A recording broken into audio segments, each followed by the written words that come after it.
finais do século XI e principios do XII, en toda a Europa occidental van renacendo moitas cidades. Búscanse lugares elevados, con ríos próximos.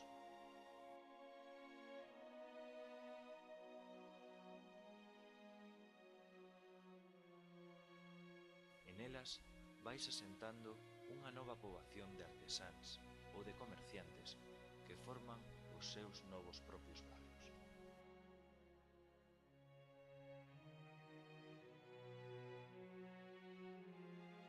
Normalmente a carón dos castelos.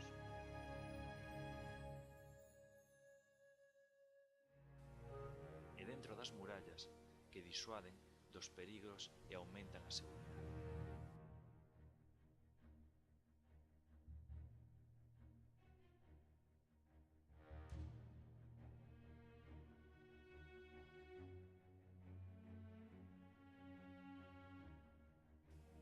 Aínda hoxe existen numerosas cidades que as conservan.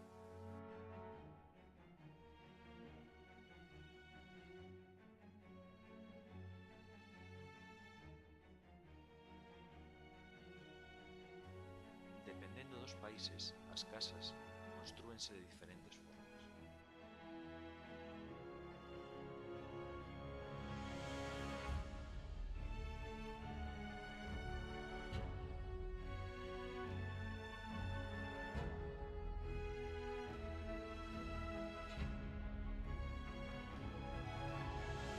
Todos creábanse lugares de intercambio comercial ou mercados de venta de produtos locales.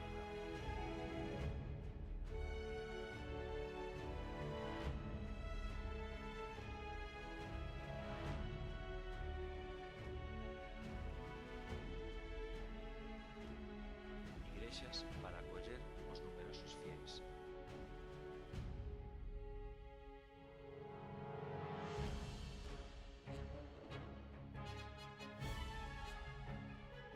Pontes para pasar por riba dos ríos e comunicar as súas dúas orixas.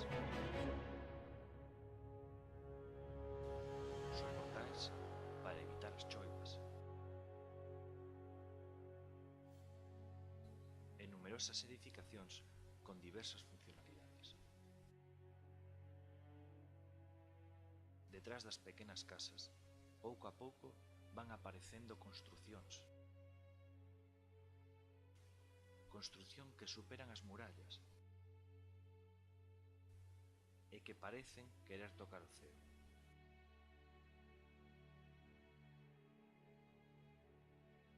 Érguense torres que estilizan as antigas igrexas.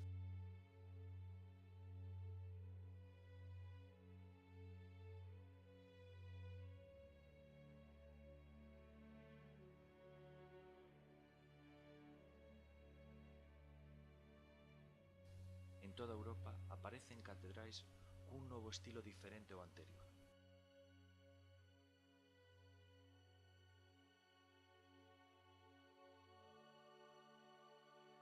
Máis estilizadas, máis luminosos, máis grandiosas.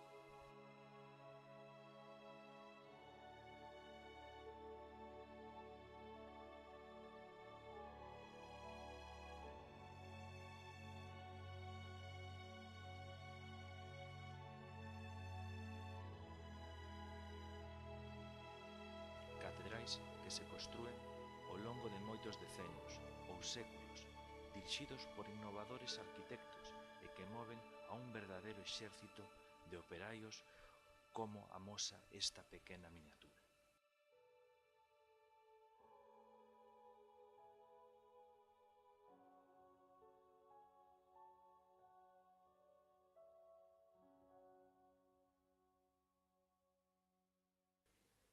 As mans dalgún deles esculpen na pedra as súas pegadas.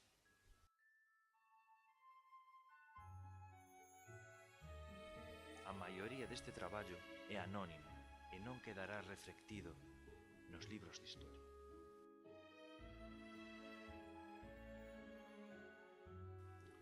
Nesta maqueta podemos ver a complexidade dunha obra destas características.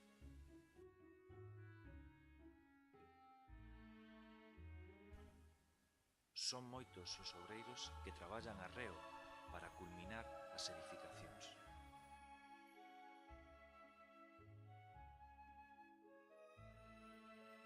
Mentres uns levantan muros, outros colocan as estruturas dos tellados.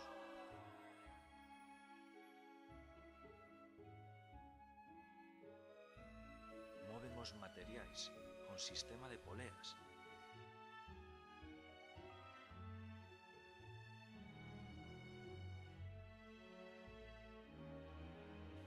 Traballan nas andamiaxes ou carreta.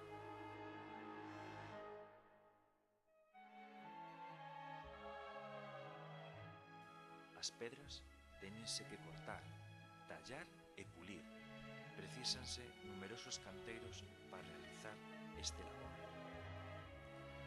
Os carpinteiros e ebanistas teñen que preparar as madeiras e transformalas en tábuas.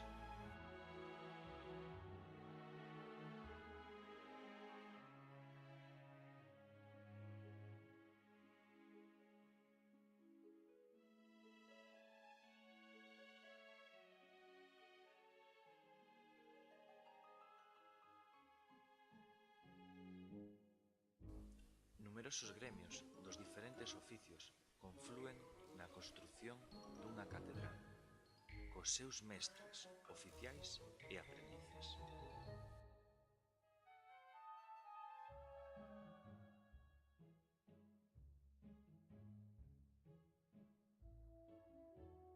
A fachada da catedral é unha parte moi importante.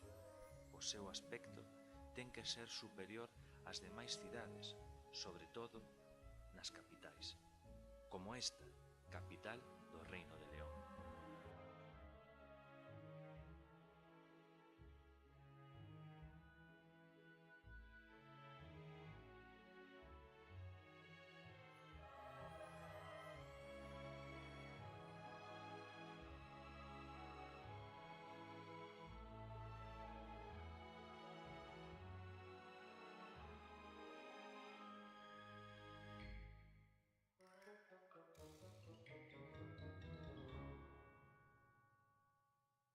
Nas súas portas ou portadas é onde a arte gótica desprega a súa concepción teolóxica.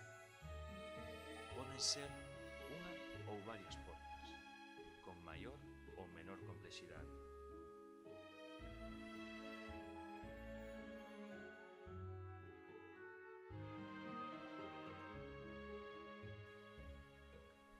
Todas teñen en común os arcos apuntados ou oxivais que se manifestan en toda a súa estrutura.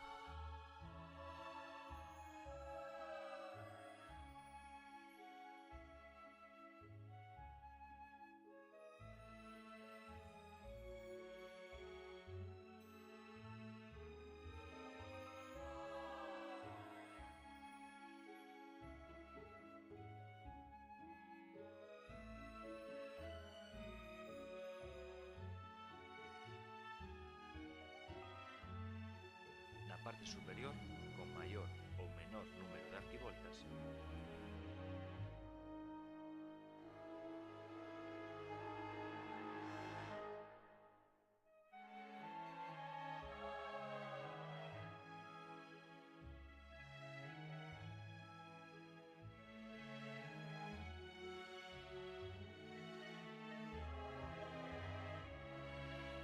e nos seus centros esculpidos os seus tímpanos con narracións bíblicas.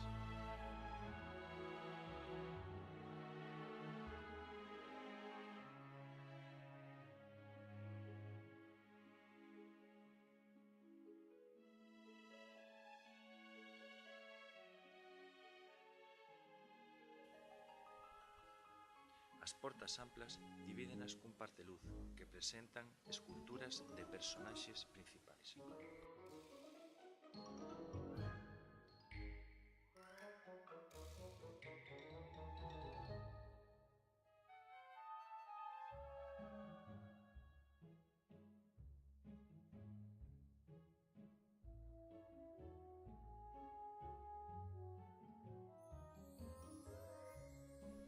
Un dos elementos constructivos máis característicos da arte gótica é a aparición dos arcobotantes.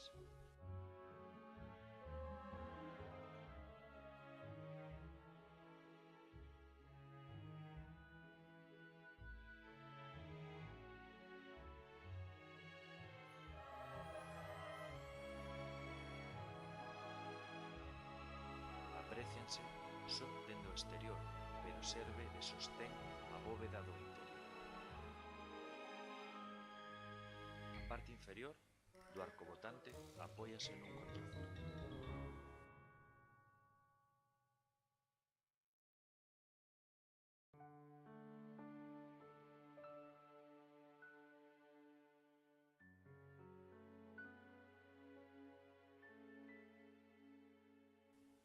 Coronando a estrutura gótica aparecen os pináculos, con función puramente decorativa, que dan a sensación de maior elevación e que tamén se poden chamar agullas.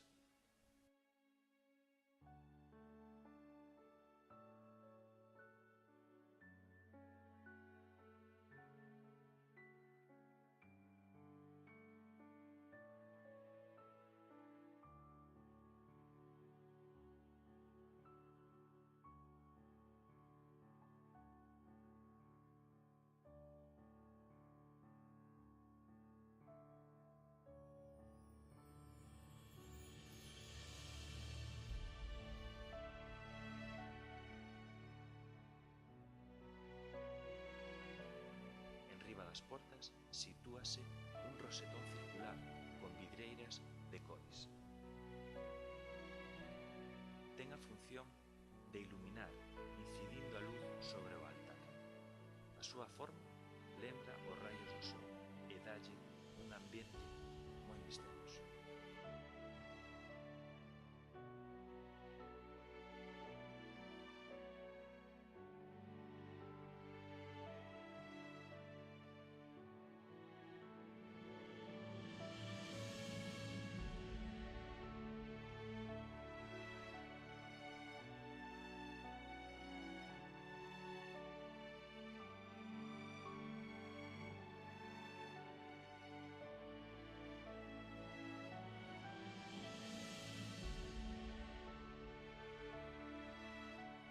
Ao reducir o tamaño dos muros, as catedrais introducen as grandes xanelas que se construen con vidrios de cores e que permiten a entrada dos raios de luz.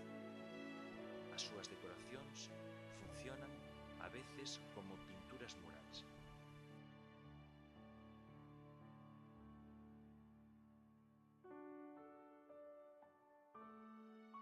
Os arcos oxivais forman o esquelete das bóvedas chamadas de cruzaría.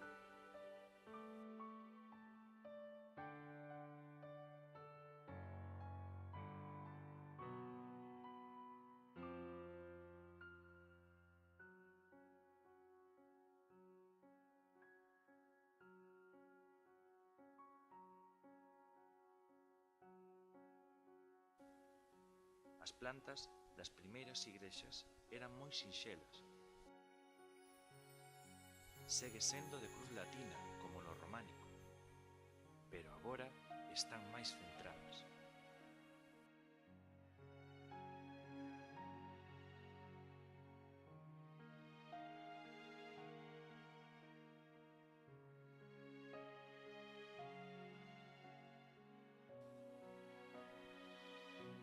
Outras plantas máis complexas presentan unha nave central e varias laterais que parten dende a portada.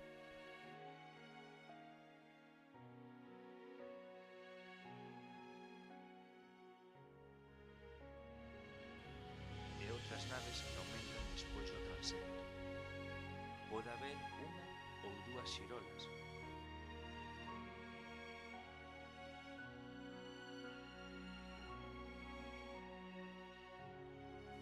e varias ábsides.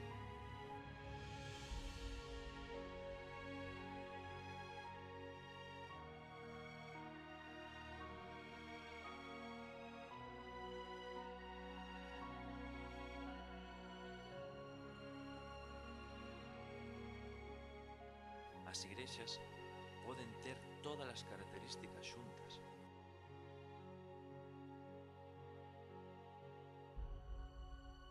Outras veces consérvanse só algunhas partes porque os edificios sufren transformacións. Nesta igrexa de Santo Domingos de Bonaval temos un exemplo. Consérvase únicamente as ábsidas góticas, construídas en granito.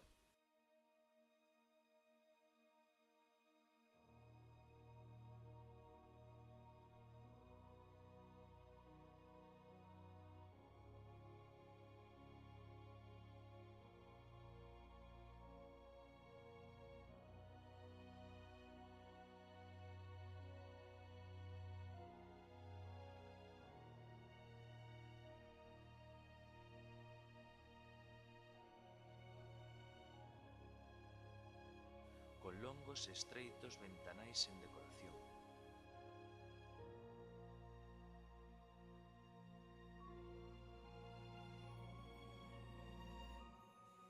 Os contrafortes, no seu interior, penetra gran luminosidade a través das grandes xanelas. Vense arcos oxivais en toda a estructura.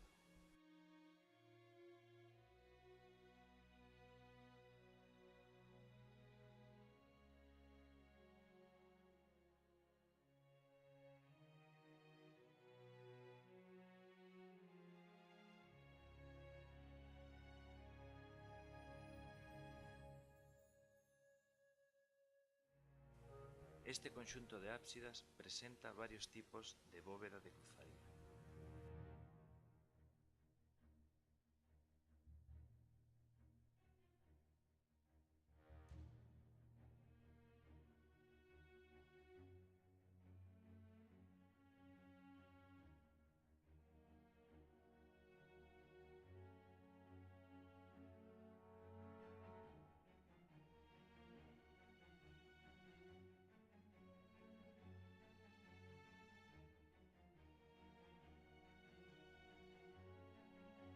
Consérvase ademais unha magnífica escultura policromada do século XV.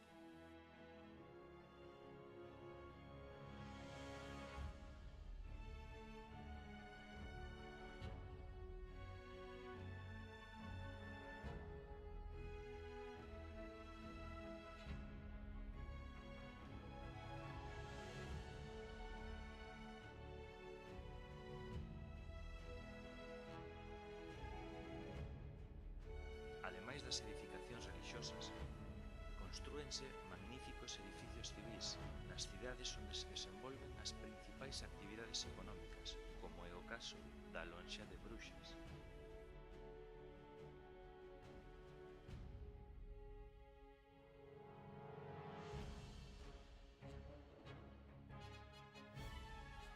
Levántanse impresionantes construcións para os gobernos municipais, como é o Concello de Bruxelas.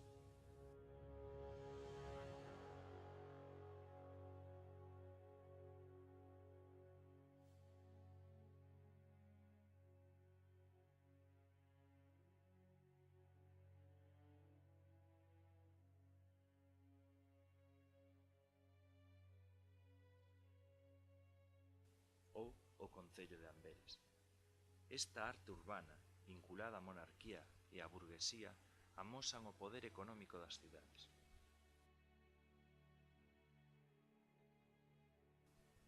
Edificacións que se conservan na súa totalidade ou que sofriron algunha transformación.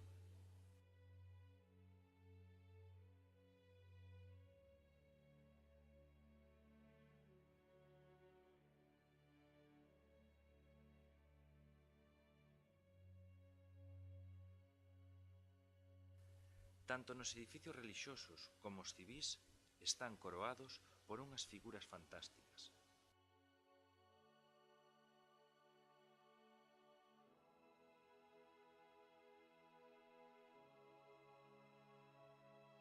Que cumpren a función de verter as augas da choiva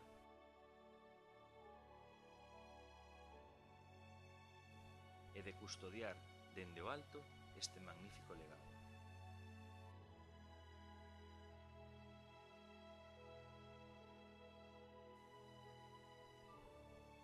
E que seguirán gardando este patrimonio artístico.